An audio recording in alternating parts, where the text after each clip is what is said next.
প্রিয় শিক্ষার্থীবৃন্দ, আশা করি তোমরা সবাই ভালো আছো। আজকের অনলাইন ক্লাসে তোমাদেরকে স্বাগতম জানাচ্ছি। তোমাদেরকে ফুলের শুভেচ্ছা। শহীদ স্মৃতি সরকারি কলেজ, মুক্তাগাছা, ময়মনসিংহের পক্ষ থেকে আমি জাহাঙ্গীর আলম, সহকারী অধ্যাপক, হিসাব বিজ্ঞান বিভাগ, শহীদ স্মৃতি সরকারি কলেজ, মুক্তাগাছা, ময়মনসিংহ, তোমাদের সাথে আছি। পাঠ পরিচিতি, শ্রেণী একাদশ, বিষয় হিসাব বিজ্ঞান, প্রথম পত্র। পাঠ ঘোষণা। আজকের পাঠের বিষয় খুচরা নগদান বই। শুরুতে খুচরা নগদান বই কাকে বলে? সংজ্ঞাটা দেখো। অনেক বড় প্রতিষ্ঠানে প্রচুর সংখ্যক নগদ লেনদেন সংঘটিত হয়। এদের মধ্যে কিছু নগদ লেনদেন থাকে যা বড় অঙ্কের এবং কিছু লেনদেন থাকে খুব ছোট অঙ্কের। তাই বড় প্রতিষ্ঠানগুলোতে ছোট অঙ্কের নগদ লেনদেনগুলো সম্পাদন ও হিসাবভুক্ত করার জন্য প্রধান ক্যাশিয়ারের পাশাপাশি একজন খুচরা ক্যাশিয়ার নিয়োগ করা হয়। তিনি মাসের শুরুতে প্রধান ক্যাশিয়ারের নিকট থেকে অগ্রিম কিছু টাকা গ্রহণ করেন এবং তা থেকে সারা মাস খুচরা খরচগুলো নির্বাহ করে থাকেন। মাসের শেষে খরচের একটি হিসাব প্রধান ক্যাশিয়ারের নিকট উপস্থাপন করেন। এই হিসাবটি মূলত খুচরা নগদান বই। এতে খুচরা খরচগুলো সঠিকভাবে লিপিবদ্ধ করা হয় এবং নিয়ন্ত্রণ করা সহজ হয়। অন্যদিকে প্রধান ক্যাশিয়ারের কাজের ঝামেলা অনেকাংশে হ্রাস পায়। তাহলে তোমরা বুঝতেই পারছো, বড় বড় প্রতিষ্ঠান, যে প্রতিষ্ঠানগুলোতে প্রচুর নগদ লেনদেন সংঘটিত হয়, কিছু কিছু লেনদেন থেকে মোটা অঙ্কের, বড় অঙ্কের, কিছু কিছু লেনদেন থেকে ছোট অঙ্কের। ছোট অঙ্কের লেনদেনগুলো হিসাবভুক্ত করার জন্য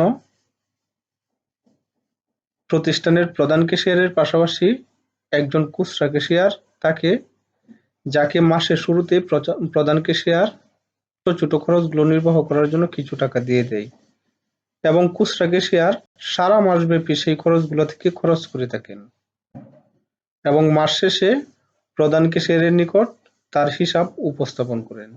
এই যে উপস্থাপন করেন, সারা মাসব্যাপী খরচ করেন, যে হিসাবটার মাধ্যমে রাখেন, এটাই মূলত খুচরা নগদান বই। আর এই খুচরা নগদান বই রাখার উদ্দেশ্য হলো খরচগুলো সঠিকভাবে লিপিবদ্ধ করা হয় এবং তার উপর নিয়ন্ত্রণ করা সহজ হয়। আর আরো একটি বড় সুবিধা হলো এতে প্রধান ক্যাশিয়ারের কাজ অনেকটাই হ্রাস পায়। এখন দেখো, একটা খুচরা নগদান বই অঙ্ক তোমাদের সামনে উপস্থাপন করলাম। 2013 সালের 1 মার্চ তারিখে সংঘটিত নিম্নলিখিত লেনদেন সমূহ থেকে অমিত অ্যান্ড সন্সের বিশ্লেষণাত্মক খুচরা নগদান বই প্রস্তুত করো এবং মাস শেষে জের নির্ণয় করো। খরচগুলা কি? 2013 সালের মার্চ 1 প্রধান ক্যাশিয়ারের নিকট থেকে তিনি পেয়েছেন 800 টাকা এবং মাসব্যাপী তিনি খরচগুলো করলেন।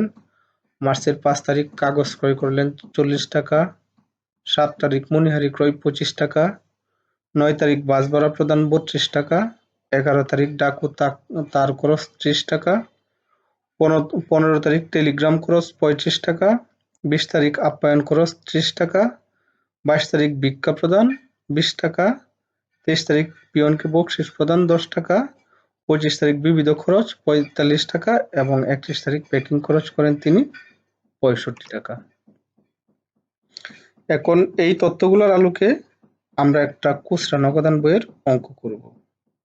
তোমরা দেখো অঙ্কটা। এই যে দেখো, শুরুতেই প্রাপ্তি টাকা 800 টাকা পেয়েছেন, তারিখ, বিবরণে আমি টাকা পেয়েছেন সেটা লিখবো এবং খুচরা যে খরচগুলা করেছেন সেই খরচগুলা আমি লিখবো। ভাউচার নং, মোট প্রদান টাকা, খুচরা খরচের বিশ্লেষণে টাকা, মণিহারি আপ্যায়ন, ডাক ও তার আপ্যায়ন, প্যাকিং, বিবিধ খরচ। 5 তারিখ কাগজ ক্রয় প্রদানে 40 টাকা, এবং এইটা খরচের বিশ্লেষণে মণিহারিতে চলে গেছে। কাগজ, কালি, কলম, কার্বন এগুলা সব মণিহারিতে চলে যায়। মণিহারি ক্রয় 25 টাকা, মণিহারিতে চলে গেছে। বাস ভাড়া 32 টাকা, বাস ভাড়া, রিক্সা ভাড়া এগুলা সব যাতায়াতে চলে যায়। যাতায়াতে চলে গেল। ডাক ও তার এগুলা চলে যাবে খুচরা খরচের বিশ্লেষণে ডাক ও তার হিসাবে 30 টাকা চলে গেছে। টেলিগ্রাম 35 টাকা, এটাও ডাক ও তারে চলে গেছে 35 টাকা।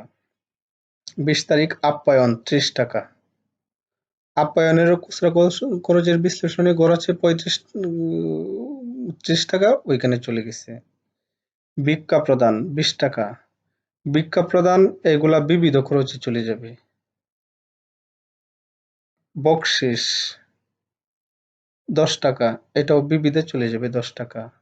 বিবিধ খরচ 45 টাকা, 45 টাকায় চলে গেছে। প্যাকিং খরচ, প্যাকিং এর আমি একটা গড় দিলাম, প্যাকিং এ চলে গেছে 65 টাকা। তাহলে প্রাপ্তি পাশে যোগ করলাম 800 টাকা, প্রদান পাশেও 800 টাকা, আর যে খরচগুলা হিসাবভুক্ত করা হলো সেগুলা সবগুলা মিলিয়ে হয় 332 টাকা। রইল কত? 468 টাকা। এই 468 টাকা ব্যালেন্স সিডি, ব্যালেন্স সিডি মানে ক্রেডিট ডাউন, এটাকে পরবর্তী মাসে এপ্রিল মাস ব্যালেন্স বিডি হিসাবে নিয়ে আসলাম। আর প্রত্যেকটা খুচরা খরচের বিশ্লেষণ গড়ে খতিয়ান পৃষ্ঠা, খতিয়ান পৃষ্ঠা, খতিয়ান পৃষ্ঠা, খতিয়ান পৃষ্ঠা, খতিয়ান পৃষ্ঠা লিখে দিব। এভাবেই আমি খুচরা নগদান বই প্রস্তুত করব। আশা করি তোমরা বুঝতে পেরেছ খুচরা নগদান বইয়ের অঙ্ক কিভাবে করা হয়। এ পর্যায়ে আমি তোমাদেরকে একটা বাড়ির কাজ দিব, তোমরা দেখো বাড়ির কাজটা বাসায় করো। বাড়ির কাজ, রায়হান এন্ড কোং অগ্রদত্ত পদ্ধতিতে খুচরা নগদান বই সংরক্ষণ করেন। এ অগ্রদত্ত টাকার পরিমাণ নির্ধারিত হয়েছে 600 টাকা। জুন মাসে তার খরচের পরিমাণ ছিল 450 টাকা। জুলাই মাসে কোম্পানি কর্তৃক সম্পাদিত খুচরা খরচ সম্পর্কিত লেনদেনগুলো নিম্নে দেওয়া হলো। এসব লেনদেনের সাহায্যে একখানি খুচরা নগদান বই তোমরা বাসায় তৈরি করবা। 2006 জুলাই 1 কাগজ ক্রয় করা হলো 28 টাকা। জুলাইয়ের 3 টেলিগ্রাম বাবদ ব্যয় 25 টাকা। জুলাইয়ের 4 রিক্সা ভাড়া দেওয়া হলো 10 টাকা। জুলাইয়ের 5 পিয়নকে বকশিশ দেওয়া হলো 10 টাকা। জুলাই 8 মণিহারি দ্রব্যাদি ক্রয় 30 টাকা। জুলাই 10 বিক্রিত মালের বহন খরচ দেওয়া হলো 20 টাকা। জুলাই 13 টেলিগ্রাম বাবদ ব্যয় 25 টাকা। জুলাই 15 ডাক টিকিট ক্রয় করা হলো 27 টাকা। জুলাই 18 বাস ভাড়া দেওয়া হলো 8 টাকা। জুলাই 20 কালি ক্রয় করা হলো 23 টাকা। জুলাই 22 কাগজ ক্রয় করা হলো 30 টাকা। জুলাই 24 বাল্ব ক্রয় করা হলো 25 টাকা। জুলাই 27 বিক্রিত মালের বহন খরচ দেওয়া হলো 20 টাকা। জুলাই 28 মণিহারি দ্রব্যাদি ক্রয় করা হলো 35 টাকা। জুলাই 31 অফিস পরিচ্ছন্ন ব্যয় 26 টাকা। এই হচ্ছে আমার খুচরা খরচগুলো। তোমরা অঙ্কটা করবে অগ্রদত্ত পদ্ধতিতে। অগ্রদত্ত টাকার পরিমাণ নির্ধারণ 600 টাকা। জুন মাসে খরচ হয়েছে 450 টাকা। তাহলে এখান থেকে তোমরা খেয়াল করবে হাতে কত রয়ে গেছে। 600 থেকে 450 টাকা বিয়োগ করলে তাকে হচ্ছে 150 টাকা। এই 150 টাকা তোমরা ব্যালেন্স বিডি হিসাবে নিয়ে আসবে। অর্থাৎ মাসের শুরুতে খুচরা ক্যাশিয়ারের কাছে 150 টাকা ছিল। তাহলে খুচরা খরচ নির্বাহ করার জন্য যদি হাতে 150 টাকা থাকে, তাহলে প্রধান ক্যাশিয়ারের নিকট থেকে খুচরা ক্যাশিয়ারের আরো নিয়ে আসতে হবে টাকা। তাহলে কত টাকা নিয়ে আসতে হবে? 450 টাকা নিয়ে আসলেই হবে। 450 টাকা নিয়ে এসে তোমরা অগ্রদত্ত টাকার পরিমাণ 600 টাকা নির্ধারণ করবে। 600 টাকা নির্ধারণ করে তারপর সারা মাস ব্যাপী তোমরা খরচগুলা করবে। খরচগুলা যদি করো, তাহলে খরচগুলা তো এখানে দেওয়াই আছে। কাগজ ক্রয়, টেলিগ্রাম ক্রয়, রিক্সা ভাড়া, কাগজ ক্রয় মণিহারিতে দিবে, টেলিগ্রাম বাবদ ব্যয় ডাক ও তারে দিবে, রিক্সা ভাড়া যাতায়াতে পিয়নকে বকশিসে দিবে, মণিহারি দ্রব্যাদি ক্রয় মণিহারিতে দিবে, বিক্রিত মালের বহন খরচে দিবে, টেলিগ্রাম বাবদ ব্যয় ডাক ও তারে দিবে, ডাক টিকিট ক্রয় ডাক ও তারে দিবে, বাস ভাড়া যাতায়াতে কালি ক্রয় মণিহারিতে, কাগজ ক্রয় মণিহারিতে, বাল্ক ক্রয় বিবৃতি দেওয়া যায় অথবা মণিহারিতে দেওয়া যায়, বিক্রিত মালের বহন খরচে দিবে, মণিহারি দ্রব্যাদি ক্রয় মণিহারি দ্রব্যাদি ক্রয়ে দিবে, অফিস পরিচ্ছন্নতা ব্যয় বিবিধ খরচে দেওয়া যায়।